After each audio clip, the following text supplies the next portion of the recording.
Hello everyone, thank you for taking this time to celebrate the launch of two new books. I'll be your moderator for today, Master of Ceremony, Friendly Neighborhood. My name is Vasily. I'm 29 from Ottawa, Ontario, and I know these two lovely people by osmosis. I first met Lindsay, and then I met Jen and Eric as a result of that. Lindsay is Jen's sister, and we became, friends-in-law, I guess you could say. But then after that, we became actually friends, so that's how I ended up here. I want to start off also by doing a quick land acknowledgement. We are celebrating this book release on unceded and unsurrendered Anishinaabe Algonquin territory.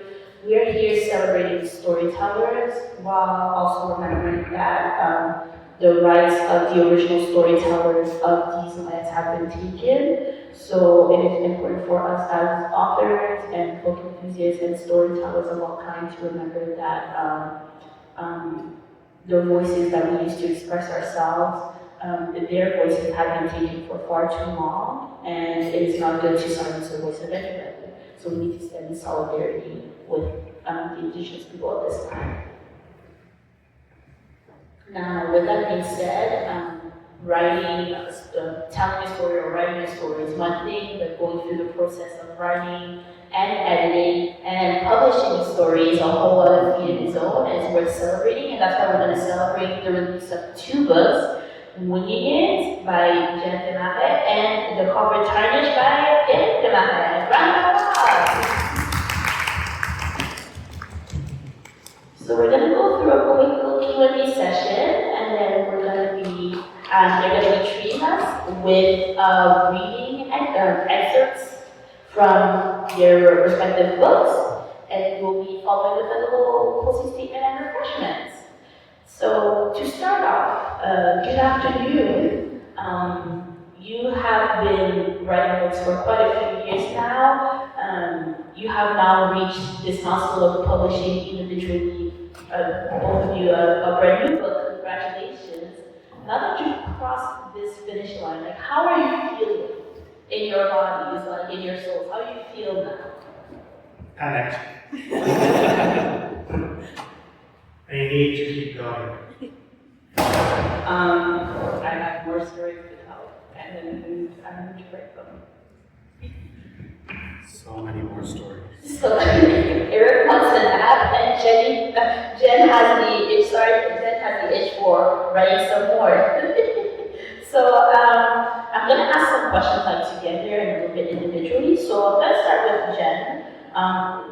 Winging It is the second installment from the questioning series, and it's also part of a grander universe, which includes the accidental matchmaker stories. How do you keep up with so many different stories? It's already complicated when you have one character and the respective people and settings around them. But now that you're writing different timelines, different people, some of the timelines kind of happen simultaneously. How do you keep up with all of that? Well, I actually wrote Winging It at the same time as I wrote Monsters. Ooh. Because they take place at the same time. The beginning of this book takes place during the wedding that is the entire setting for Monsters. So I focused on the different characters, zooming in, I guess, in a way. I don't know, they're living, breathing people to me, so I'm just kind of telling their story, and whoever's in front of me is who I'm telling the story of. That makes sense. And the next question is going to be for Eric. So the Copper Tarnish also happens within the same universe, if I'm not mistaken.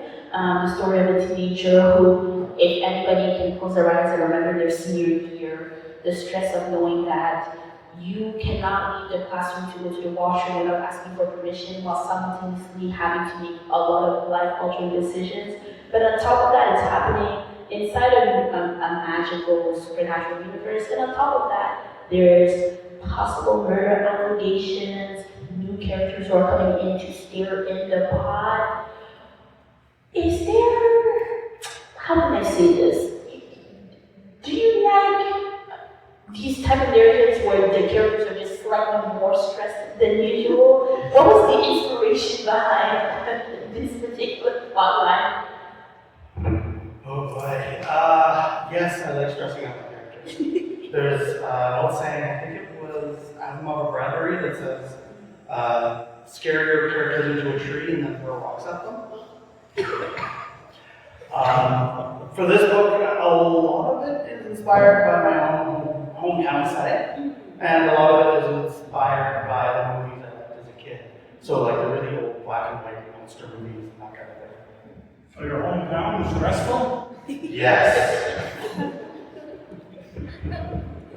In both cases, your characters are relatively young, and in the universe that you created, there's a lot of different, not only like supernatural, fictional elements to it, but also inspiration from very real people, ethnic backgrounds, different racial and cultural backgrounds and stuff like that.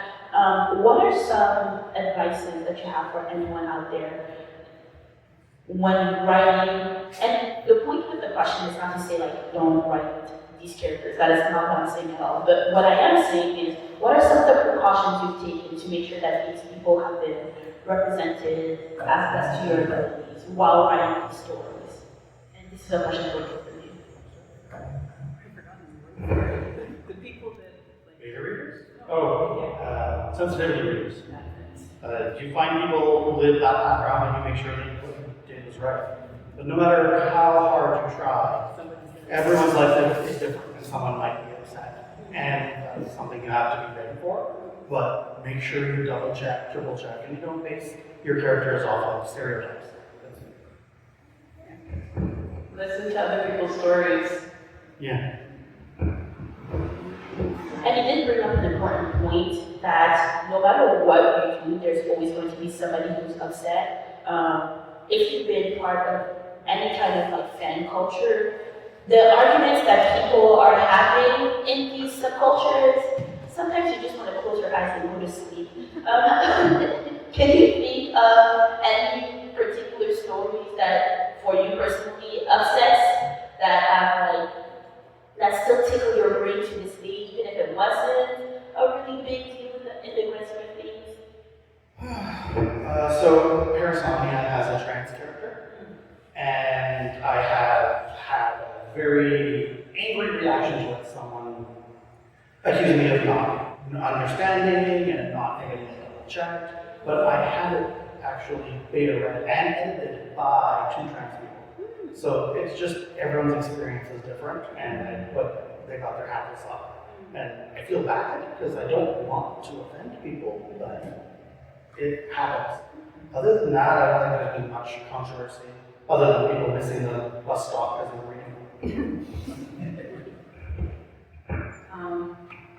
Mostly the people that have issues with my characters is that they've got like a healthy kind of sex life and they're teenagers.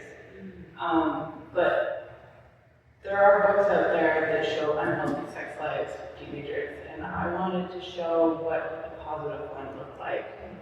And a lot of people take offense to that. They're like, they're kids. And I'm like, they're 15? They're starting to think about it. So give them something positive to focus on. Actually, that reminds me, I did get a few comments about my Elizabeth series being too wholesome, too clean. Teenagers aren't really like that. And I was like, okay, I guess I don't remember being a teenager because I was very innocent. Which goes back to the point that no matter what you do, there's always going to be somebody who's unsatisfied.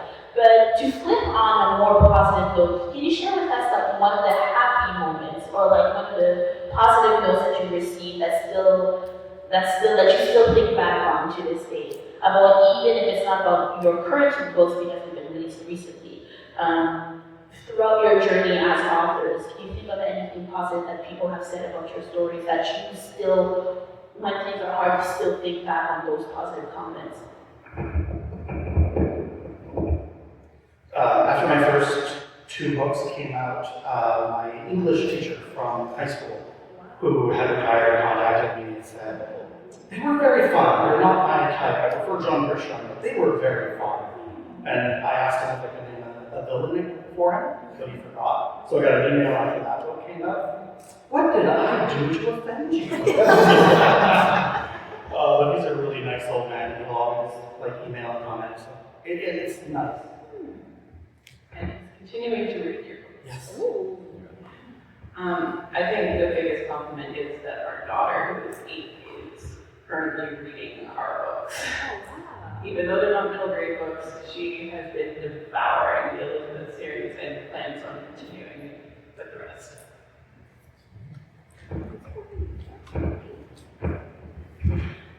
A quick final question for you guys. I'm going to ask you, since you've been writing individually and conjointly over the years, and you're also individuals. So even if you're published a book together, that doesn't mean that you write the same. So Eric, what's your favorite thing about Jen's writing style?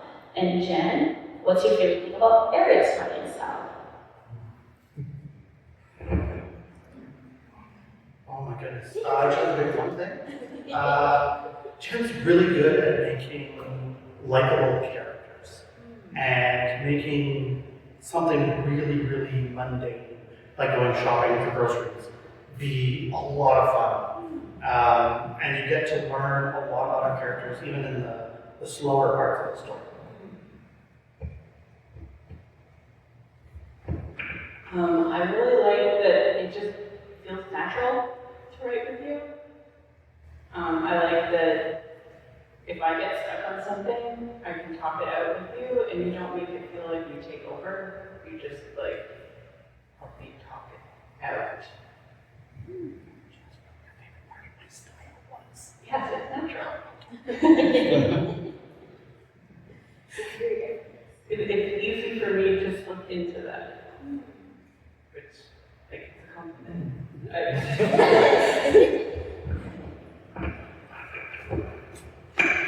It's very, just a quick comment, it's really lovely. I'm so sorry, I'm a hopeless romantic. I'm not hopeless, I have hope, okay? I believe in the power of romance. But it's always great to see how people's hobbies and their passions can see through in their day-to-day lives, and it's not just in the writing style, you can always feel it. I always feel it a little bit bubbling around, when I'm hanging out with you guys. I can also see it in your little chicken nuggets, which is really nice.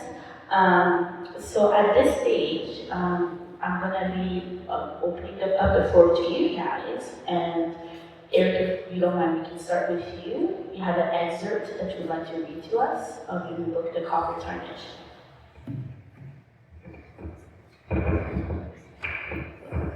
That's going to take a while. I can just be loud.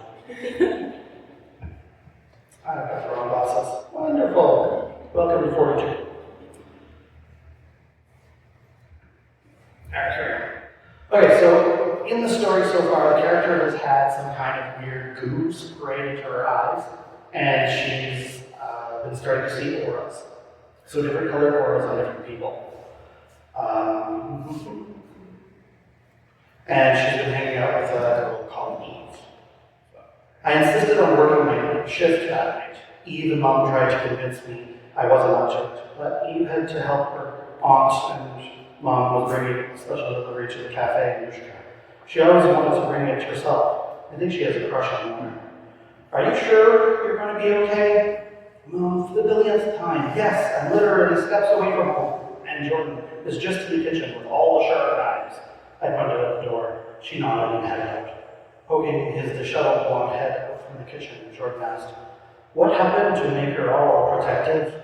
His heavy French accent from France, as opposed to Canadian French, made him sound judgmental to my ears, but I've known him since I was in diapers. And it wasn't his way. He glowed a golden aura like Eve. After I explained to him everything that had happened, he smirked and got a dangerous twinkle in his eye as he said, "Don't worry, I'll protect you." I tried not to laugh as he jumped with his chef's knife.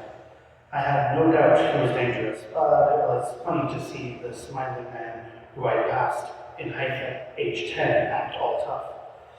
I doubt they'll come to the diner, I said, and took a long drink of my coffee. The warm, sweet liquid made me feel comfortable and calm. I may have a problem. I'm not sure if I care. I've seen some weird shit. Back in the 80s, I was a chef at a summer camp that turned out to be a government lab. That was messed up. He said it like it was not a big deal.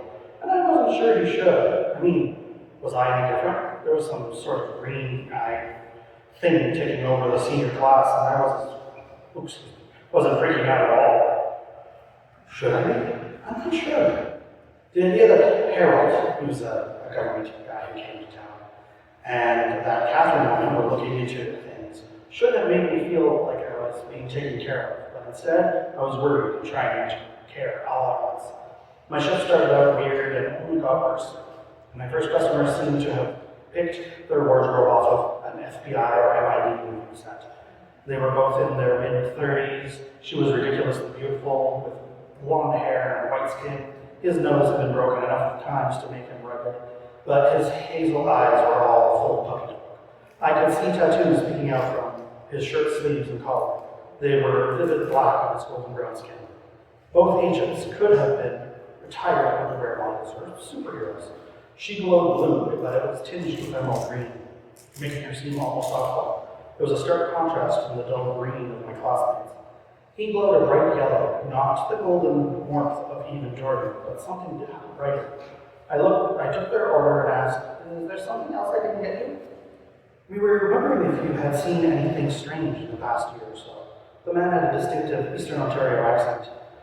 "I've seen a lot of strange stuff. What are you looking for specifically?" My heart sped up. I'd watched too many movies since the summer. If Harold was a government official in a movie, he was the quirky, young adult kind. These guys were the more action hero or horror movie types. We've heard reports of weird animals and strange lights in the sky. She didn't phrase it like a question, but it was. I laughed. This is Northern Ontario. We have the second highest rate of reports for flying saucers and alien abductions. Hell, Moonbeam has a giant statue of a UFO. If you've heard stories, that's just what they are. I've done a report on aliens in Northern Ontario. There were more stories than I thought possible, but nothing real. Then again, maybe the green goo was alien thing, despite what Harold had told me. Nonetheless, we'd appreciate it if you could keep your eyes and ears open. The woman reached into her suit jacket, and I could see her gun holster. These two were for real. She pulled out a simple white matte business card with a golden Y at the top. Her name and phone number. Agent Kennedy Johnson, I read. Who are you? Since when did the military people go around with business cards? We're part of Adrian Sill Command, a team that investigate these kinds of things. Her voice was deep and soft. Her voice was deep and soft. That, her emerald green eyes, and the way that she put her words together reminded me of Dr. Bashnev. Okay, I left and gave Jordan the order. That took you a long time. His accent seemed thicker. They're investigating alien stuff. I have my citizen's papers. He seemed nervous. Not that kind of alien. I pointed up and hummed the X-Files theme. Oh, okay, he said, but that didn't seem to calm him down. The diner was nice and full. Mondays were always full. It's as if everyone who traveled for a living liked doing it on Monday. The great thing about it was they were all adults and used to the road. No parents, no bratty children, no entitled kids. Just truckers, delivery people, and apparently sexy government types. I wondered if all government workers were that hot, or if I just had the best luck. The group was much more diverse and aura than the rest of the town. Lots of pink and yellow and gold and blue. When Fred came in, he's a friend who's also a trucker. I was happy to see him. His aura matched the big government agent.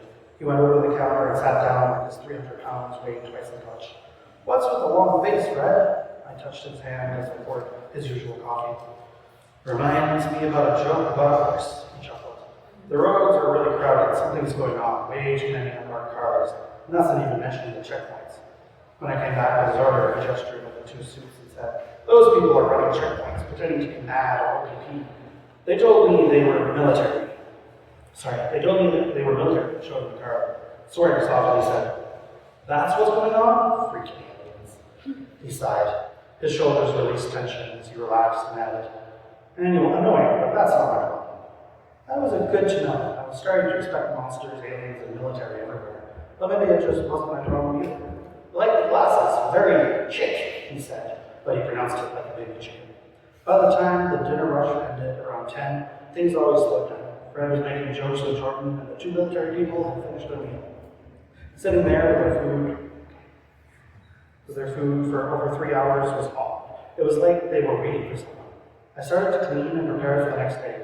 There was a dozen people in various states of eating when the large military guy, got up and went to the washroom.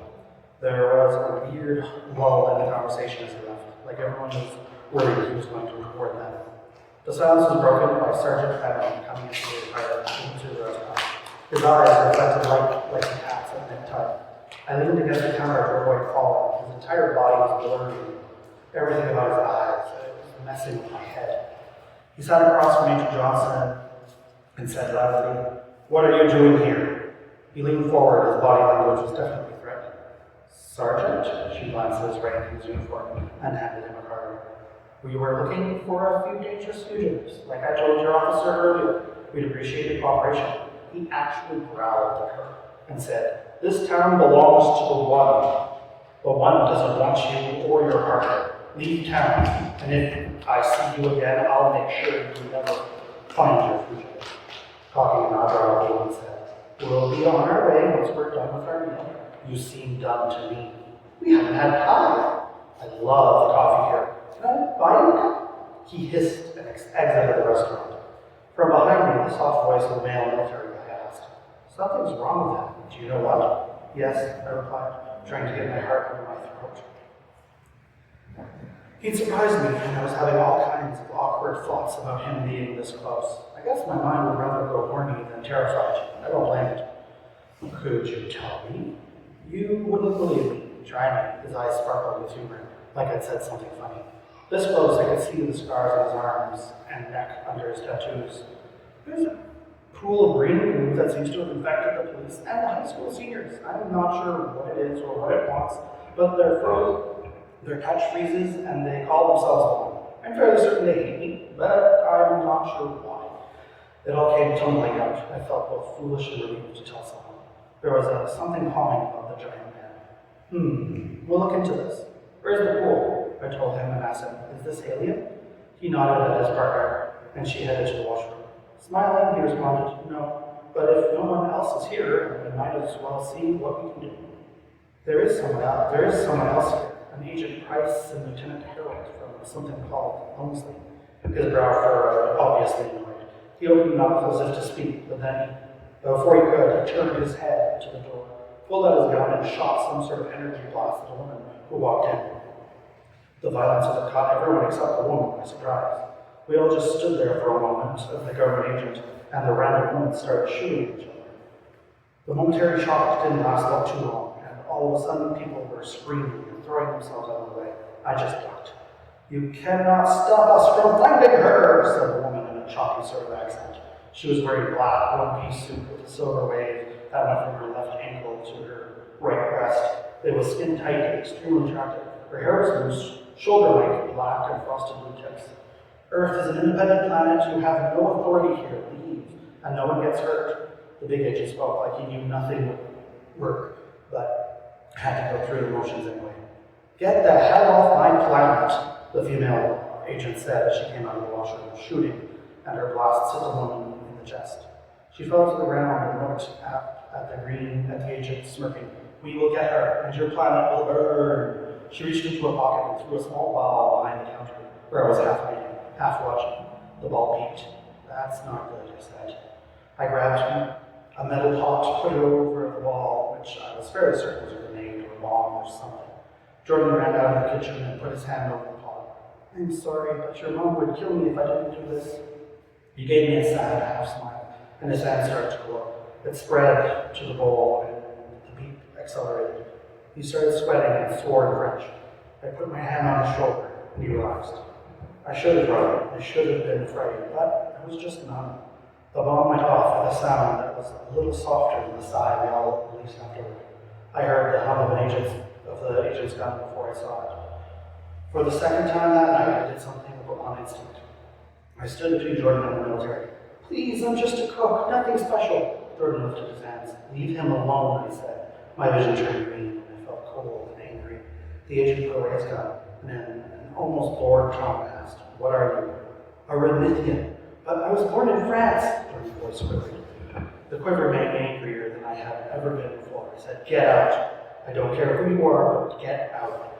I took a step forward, and both of them took a step back. Looking past me at Jordan, the big man said, "Thank you for saving everyone's lives." "Jason, did you see any aliens tonight?" Kennedy asked, holstering her weapon. "Yup, one assassin." "Any others?" "Nope." He smirked, winked at me, and roughly tossed the unconscious alien over his shoulder as they left. He said, "Remember when they used to teleport away? I miss that."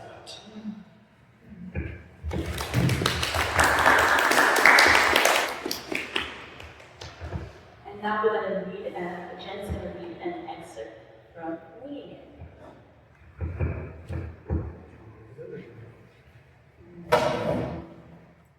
Thank you. Is that okay? Yeah. Right, so then I'm reading from the second half. This is post-wedding. And we've got Carter and Tommy, who are the main characters, and Greg and the leads, and everybody else will read at the same time as the reader. Friday, the 1st of August, 2003, Westmeath, Ontario. There was a break-in activities on the first day of the Dork Technology Summer Camp, and Greg approached a small group of Old Town High School students, drawing Carter and Tommy away to tell them some new information the leads had followed. "I'm still not sure that we should be trusting you with Old Town business," the leads grumbled, crossing her arms over her chest as she glared at Greg Finch, the sometime bully and a Blue Blood member. "He's the one who told us about the gang in the first place," Carter said, gesturing mildly. "Look, I don't care about your Old Town politics," Greg said calmly. "I'm just telling you what I overheard." "He has no reason to lie to us," Tommy added, standing up for Greg. "He has no reason to tell the truth either." Louise cut herself off and looked around with wide eyes. "What in the world?" Carter felt too much heat pressing against his skin on his left. "Fire?" he asked himself, confused.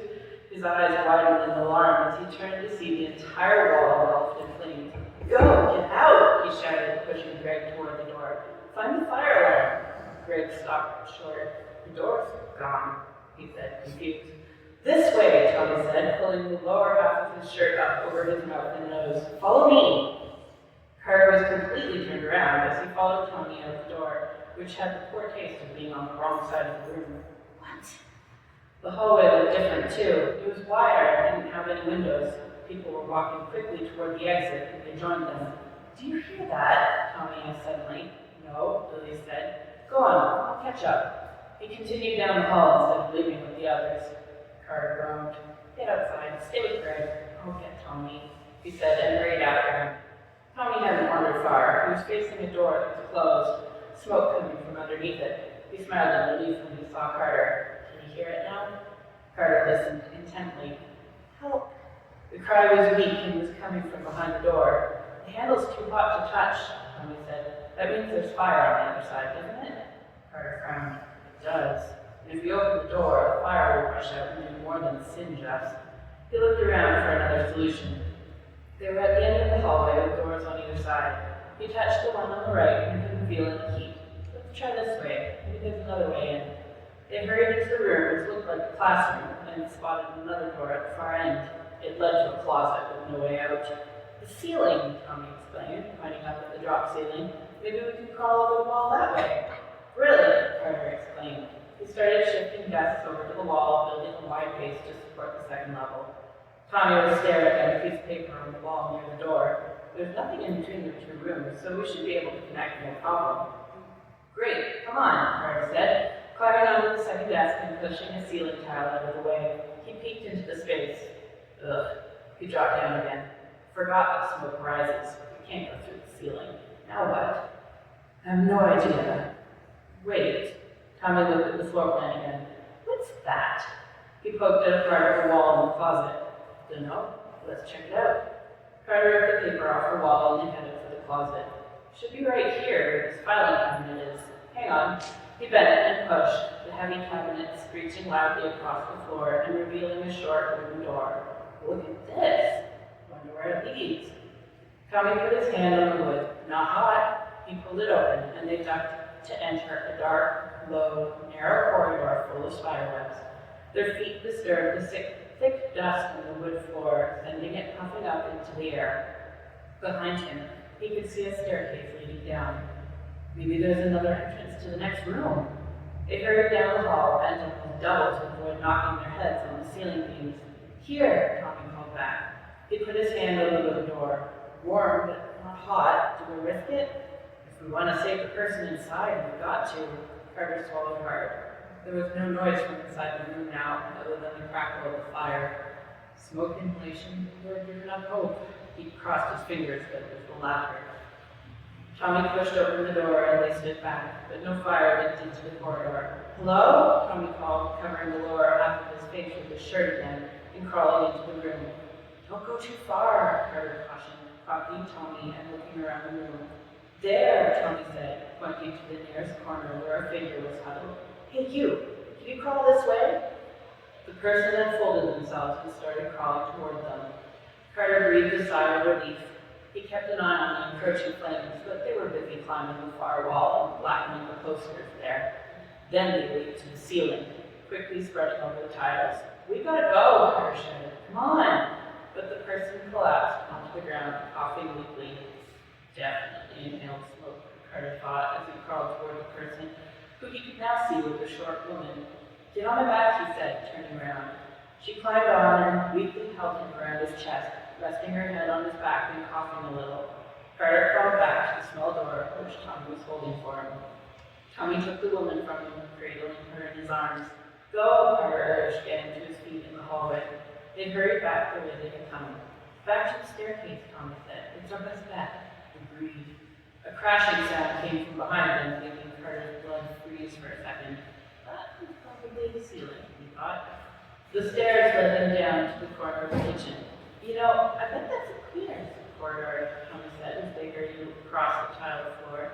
I didn't know Dortech had those. With the amount of dust in there, I don't think the cleaners knew about them either, Carter said, chuckling. He pushed at the door handle. The door opened a crack and then stuck on something. Carter put his shoulder against the door and pushed hard. Is that snow?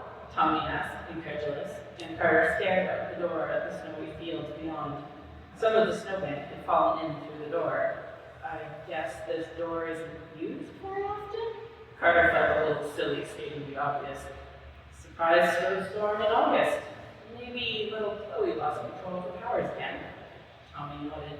That's cool.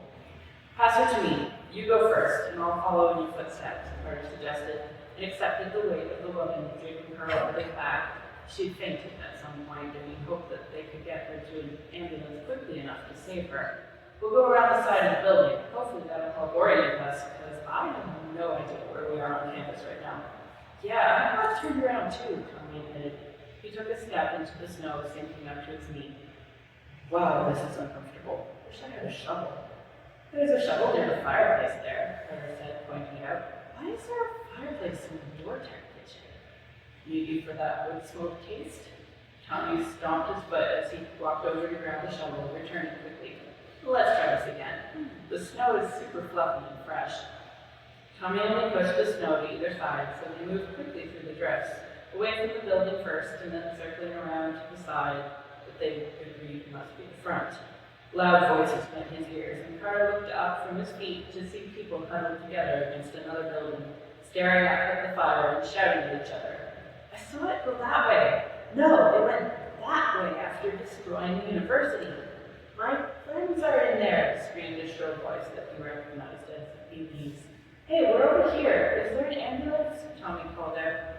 Several people broke off as a group, crowding around the boys and taking the woman from Carter's arms. You two should get checked out by the healers as well, said another woman. Come with me. How did the fire start? Carter asked, following behind her. She shrugged, but didn't answer. Billy and Greg met them at the door of the building, and the woman shooed them away. You'll see your friends once they've been given the all clear, she said briskly. Get back to your dorms. Dorms? Carter said in confusion.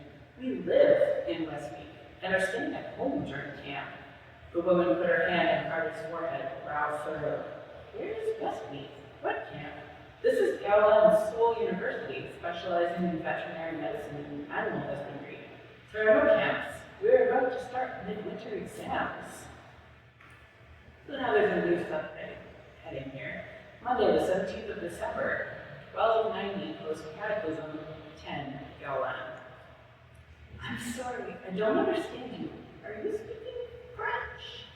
Tommy's voice cracked on the last word, and I thought my French was pretty good. He trailed off, gaze fixed out the window. Carter joined him at the large window, jaw dropping open in shock. The white fields beyond the building were endless, but that's not what was drawing their attention. There were 3 large domes floating like soap bubbles in the sky. We're in Everton? Carter's voice came out as a squeak, and was followed by a hacking cough.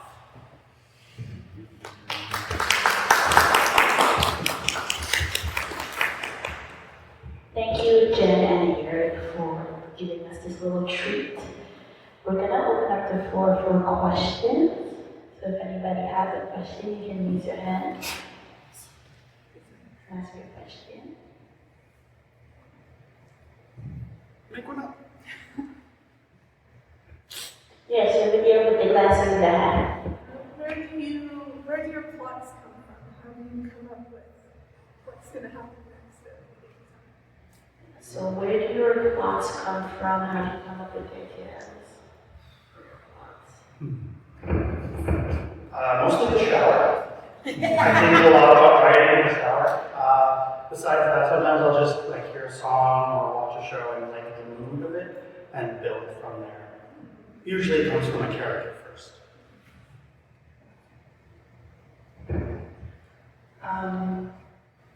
It's been a while, because we had this like overarching plot for the Westmead book that includes this one, that like I don't remember. It needs to be told. It's totally okay if you don't remember. You just know that there's a story, it's in your brain, and you have to tell it. That's totally okay. Yeah, so with the area. My understanding is you write alternate chapters. How do you ensure that the flow, the style, everything, so it doesn't seem like two very distinct? So we do a lot of plotting in advance, and we have a detailed outline. And Jen is really good at matching my style and editing me. That's pretty much how it works. So I'm a ghostwriter, and it's kind of like a natural thing. I don't know, I don't really know how I match a style. It just, I read something and then I end up writing like it, which is problematic if I'm reading something else while I'm writing. So I always read back a little bit in my own story so that I can match my own style.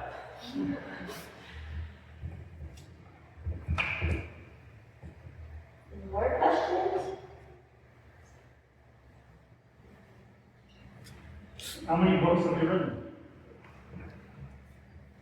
Written or published? Written or published?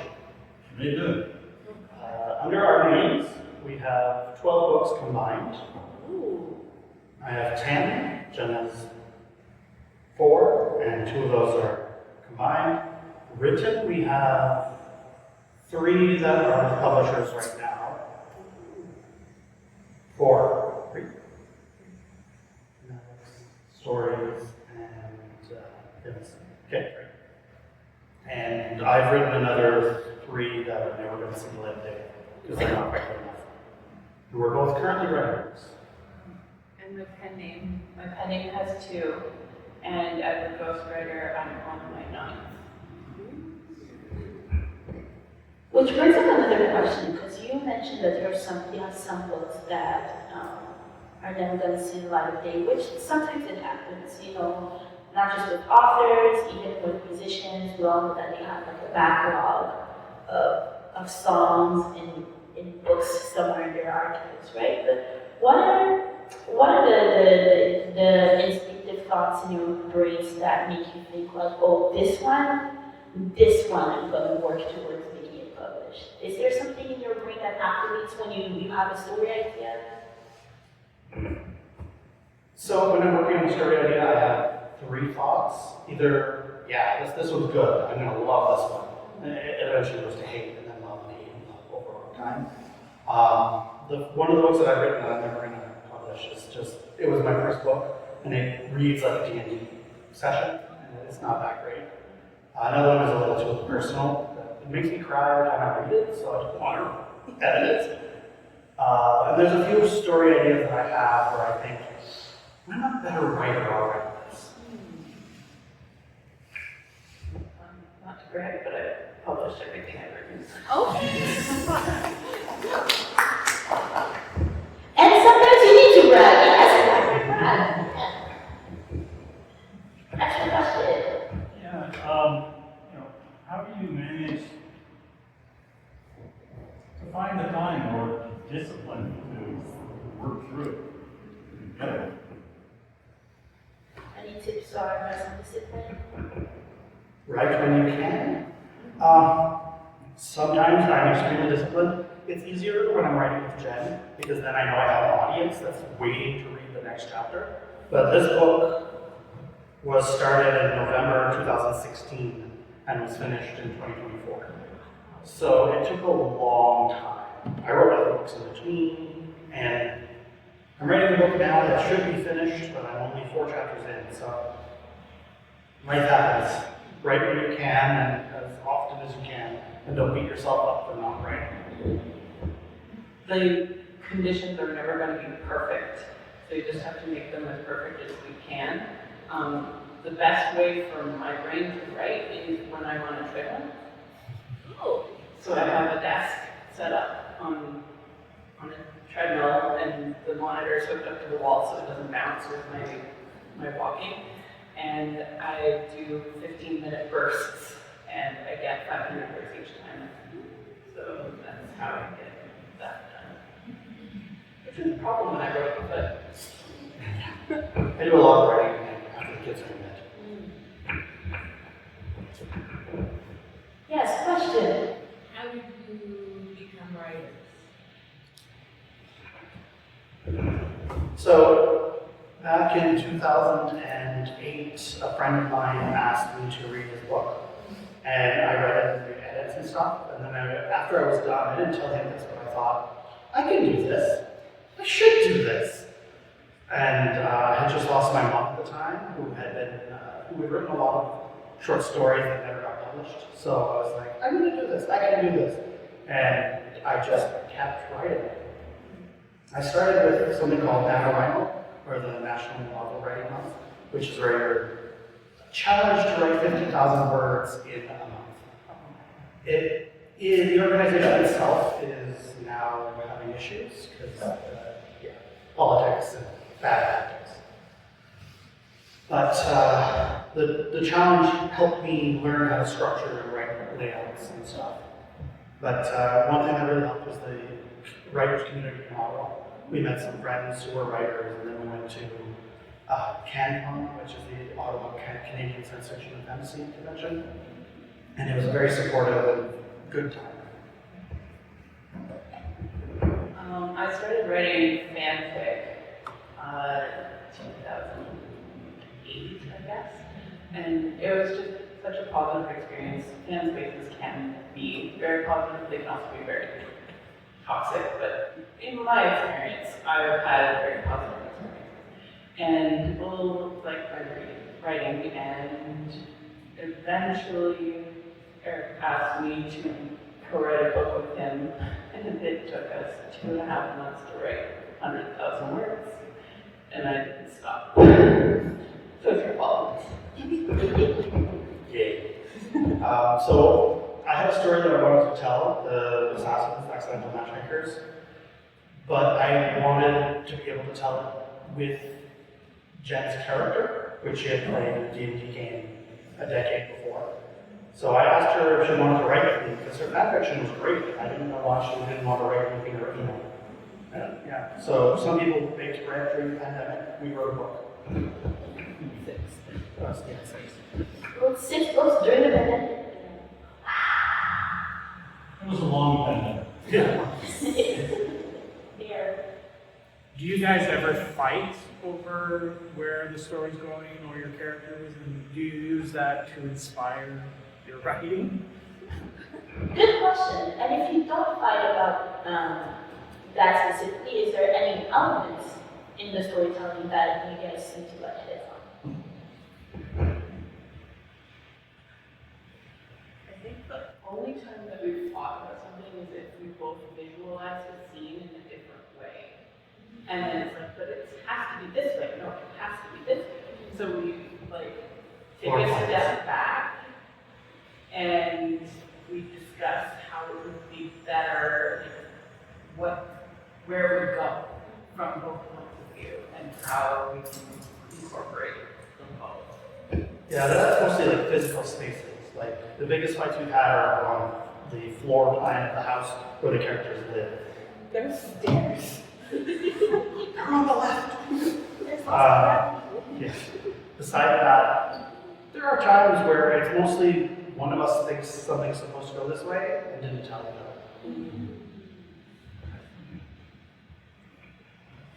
Next question. Have you ever started a novel and just finish it like writer's block and you just feel, maybe let's stop. I'm just interested in something like that. Any unfinished projects?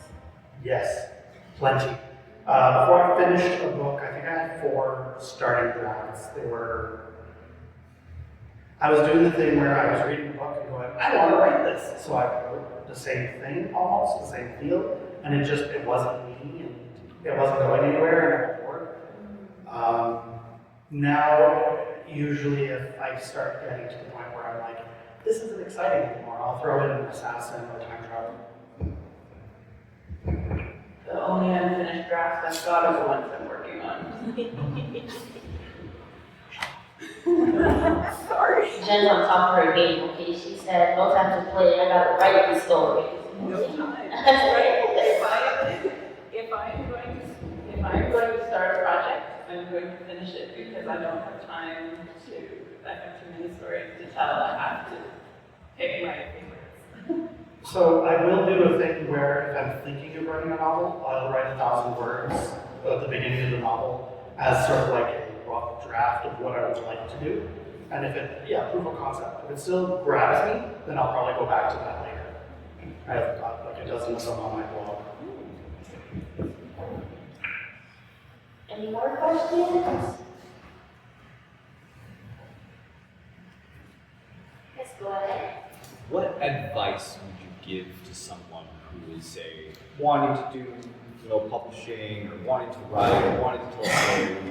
How would you, knowing what you know, I guess, how would you advise somebody who's getting started? Excellent question.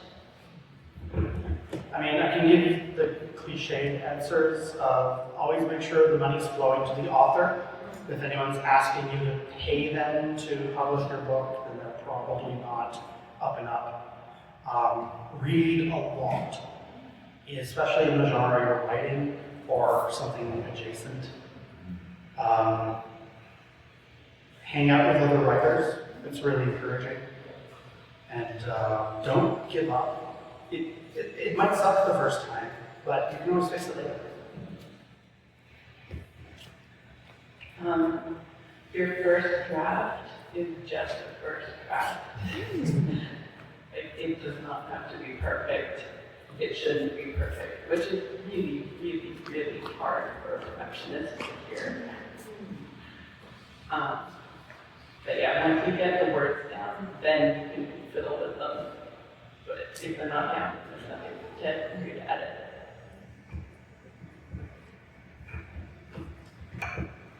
We'll take one more question in the back over here.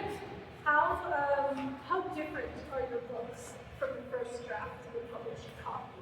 Is it just a little bit of things get edited here and there, some word choices, or are you making like complete plot changes or huge changes to the book along the way? Yes. So it depends on the book. So this book I wrote in 3 big chunks. And then I went back every time and re-edited the story. I added characters, I added more details. So in the original writing of this, Kennedy and Jason didn't exist in the book. So we wrote assassins and then I inserted them in this. 15 years later, sort of like as an Easter egg. And the character in here, Eve, who's Ivana from the other books, was in this book first, and then in Assassins we added her to like good continuity. There's one book, Parasomnia and Everything, where whole chapters were moved places, and I had to add extra characters. I have beta readers who read the book, and then are like, hey, what's going on here? Why is this before that? And so, yeah. But then there are books like Assassins, which went through Fazili and two other people, and is almost exactly like the original. So what he didn't say was the big difference is we plotted Plotting helps. for Assassin, so we could see the overarching story on paper. He didn't do that for this one. He didn't do it for Parasomnia, and that makes such a big difference because you see all the problem areas when you plot it out. And I know not everybody writes like that. There are a lot of people that say that they're pantsers and they prefer doing it that way, and that's fine. But it means that you're going to have a lot more oomph in your editing process, and you're going to need the structural edits that I don't need because I wrote plot. But plotting alone is boring. And that's why everybody has their own writing styles. So, thank you so much, everybody, for taking the time to be here. Eric and Jen, can you let everyone know where they can find your books and where they can find you on the internet? So you can find us at generic-designs or generic-authors.ca. You can find our books in the back or on Amazon, Chapters, your local independent bookstore, anywhere books are sold. Really. And on our website, we have a universal book link that will lead you to wherever it is purchasable.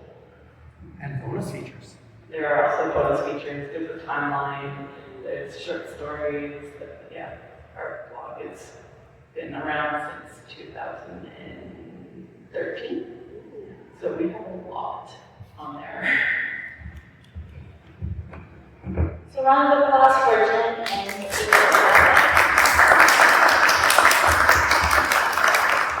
again, thank you everyone for being here. You'll be welcome to some refreshments, and have a good afternoon, and happy reading, and happy storytelling.